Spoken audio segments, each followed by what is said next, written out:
Middle school is a critical time in someone's life for numerous reasons. Among these include you're becoming your own person, forming connections, and exploring hobbies and topics that you like. However, this stage, especially within modern society, is also a point where mental health issues begin to sprout or grow exponentially. Can also be seen in neurological disorders such as ADHD or autism, where a lot of common symptoms such as hyperactivity, short attention spans, and not understanding social cues can begin to be less accepted since you are no longer considered a child. However, whenever these issues persist, it can cause frustration or confusion. Luckily, my mother was not like this. However, whenever she brought up any type of therapist to me, it was shot down immediately. I had not given much thought to people who had disorders, but I had observed the reactions in my environment and my peers to subconsciously create the opinion that having a disorder somehow equated to something being wrong, that I would be considered weird for needing some extra help. Now, this is absolutely untrue, but it was the reality of which I was convinced of at the time, which leads me to my topic today, destigmatizing mental illness. This is a very important topic to understand because about 13% of the global population has some type of disorder. Now, this may not seem like a large percentile, but this means that roughly every 1 in 8 people have some type of disorder, which is about 1 billion people worldwide now. It's very common for misconceptions to surround disorders, as this statistical acknowledgement does not necessarily mean an embracement. Additionally, these misconceptions, along with a general lack of understanding, can manifest into stigma, which has great impacts on our society today. Therefore, it is very important to understand them. Today, I will be discussing what stigma is, what fuels it, some examples of stigmatized behavior, and some steps we can take to begin destigmatizing mental illness. First, it's beneficial to know what stigma actually is. Oxford Languages defines stigma as a mark of disgrace associated with a particular circumstance, quality, or person. It is essentially a stain. This stain acts as a deterrent for understanding and gives an excuse to those who wish to stay ignorant. They can criticize it or ignore it because it is deemed unpleasant. Now, let's use the example that a shirt has a stain. No one wants to wear a shirt with a stain on it, so they ignore it. But here's the thing, most stains are removable. It is only when a stain is particularly stubborn or goes left untreated that change cannot be made. This same logic can be applied to destigmatizing mental illness. If people kept an open mind and started making changes now, then change can occur. To do this, we must first understand what stigma actually is. Different types of stigma. According to psychology professor Patrick Corrigan, stigma can manifest into 2 main types, and these main types are public stigma and self-stigma, and we will be addressing public stigma first.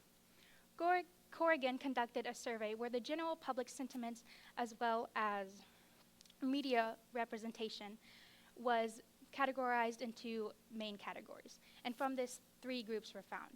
These categories were fear and exclusion, authoritarianism, and benevolence. Fear and exclusion is the belief that those with disorders should be feared and excluded from most communities. Authoritarianism is the belief that those with disorders are irresponsible and therefore their decisions must be made for them. And benevolence is thinking that people with disorders are childlike and should be cared for. Now, all of these are very real and negative representations of mental illness. For example, disorders such as schizophrenia, dissociative identity disorder, and borderline personality disorder often fall into group 1. This is the group that's typically referred to as crazy. People are generally worried about being harmed by this group, but don't take much thought into the holders of this group getting hurt themselves. In 2018, a study was conducted by 2 sociologists and 1 psychiatrist that measured the general reactions of the public to different symptoms. This was about 4 different disorders, but they did not name them.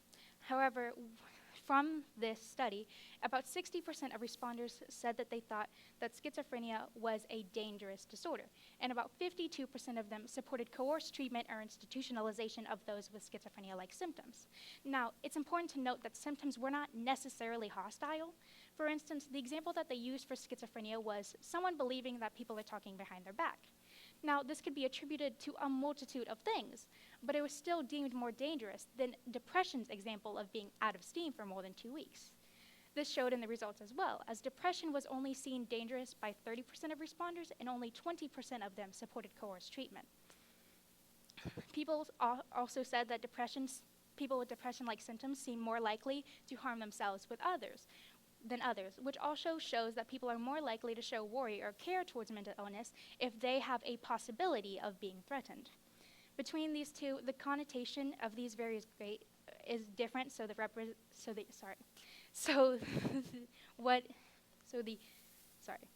so the reception varies greatly, but they are both stigmatized all the same. Let's talk about self-stigma now. Self-stigma is when living in a society that widely endorses stigmatized behaviors, stigmatized views, leads people to internalize these ideas and think that they are less valued because of their disorder. Corrigan says that self-stigma typically starts with prejudice, and prejudice is the cognitive response that leads to discrimination, the behavioral reaction. And discrimination can appear in a multitude of ways, including harming a minority, withdrawing or replacing health care, or not hiring employees that are mentally ill. Those who are mentally ill will begin to hold themselves back from opportunities and attempt to avoid this altogether. And their self-esteem and confidence in their future suffers from it. According to NCBI, even those without diagnoses suffer from this type of thinking. Symptoms that pop up can go ignored or brushed off for fear of having a label. This ignorance, however, prevents people from getting the help that they need. They can downplay, ignore, or attempt to mask their symptoms to be normal. They feel ashamed of their own illness and therefore do not want to be judged or ostracized. But this typically just leads to self-withdrawal and isolation. This can all be especially devastating if one does not have a proper support system at home, as if someone's loved ones are echoing stigmatized sentiments and they won't even feel safe enough to talk there, which can lead to damaged or lack of deeper connections. For now, let's move on to my second point, which is what fuels stigma. What fuels stigma, yes. Now that we have a base for what stigma looks like and a little bit about the impacts, let's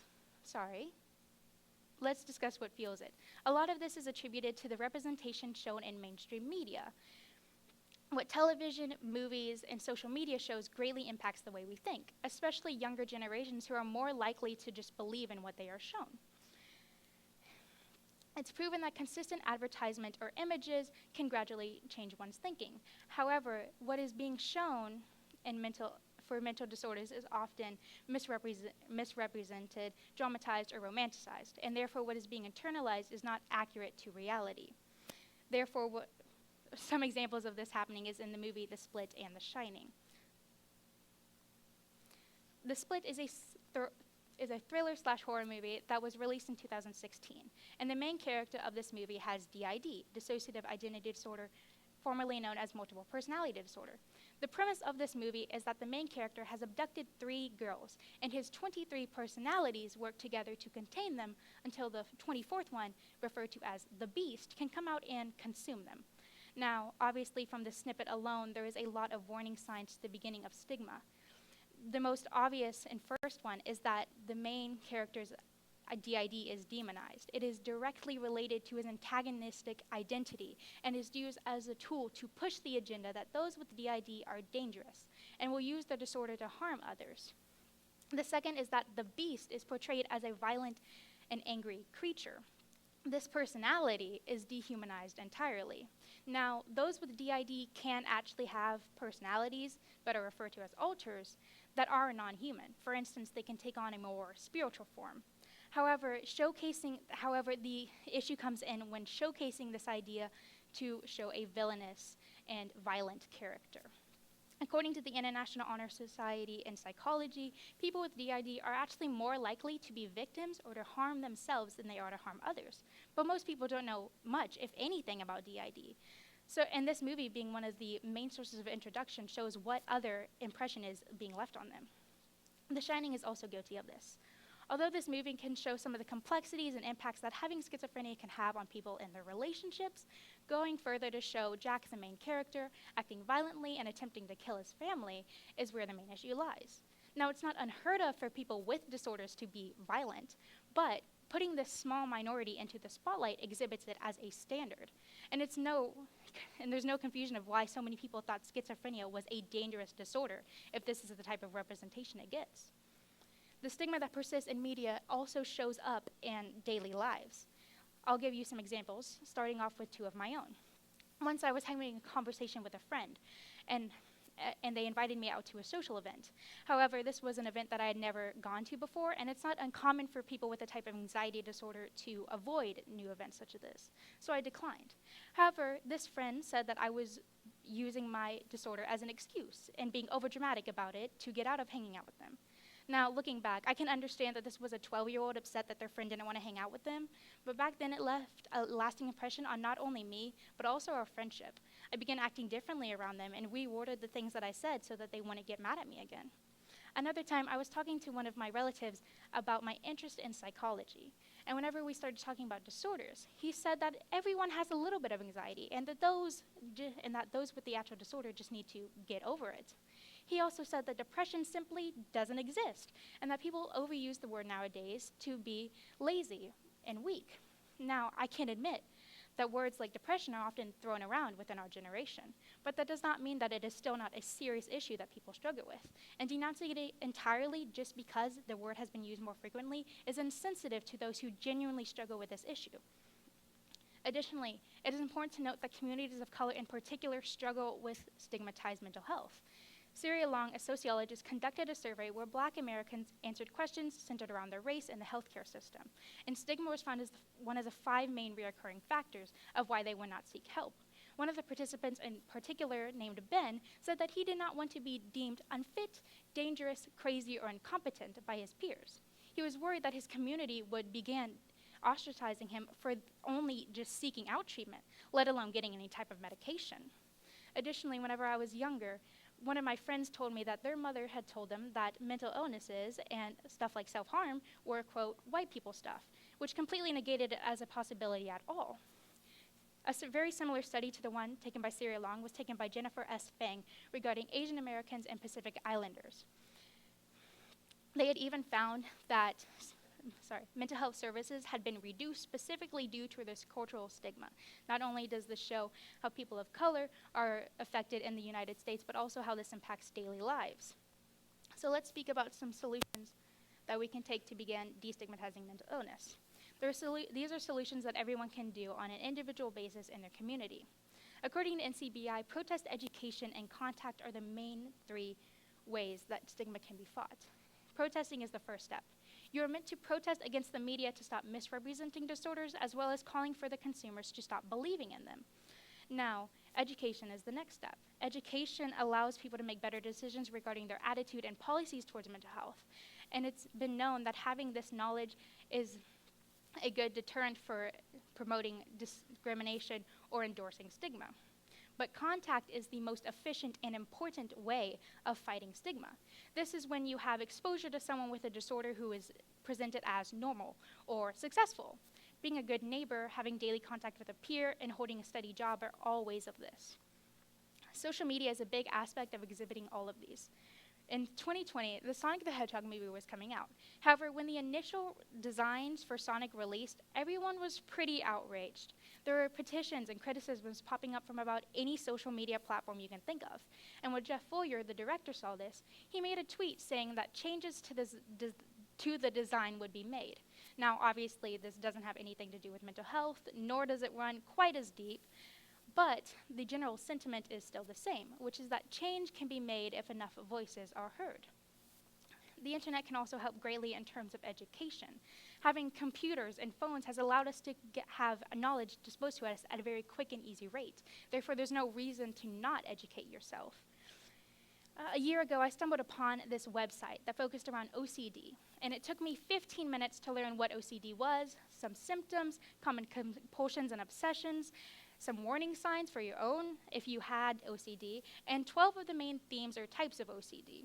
Now, your own experiment can be as big or as small as you want. For instance, it can be simply dedicating 10 to 20 minutes of your time watching short YouTube videos dedicated to mental health. And just this alone will give you more information than most other people have at all. Furthermore, contact can also be made this way.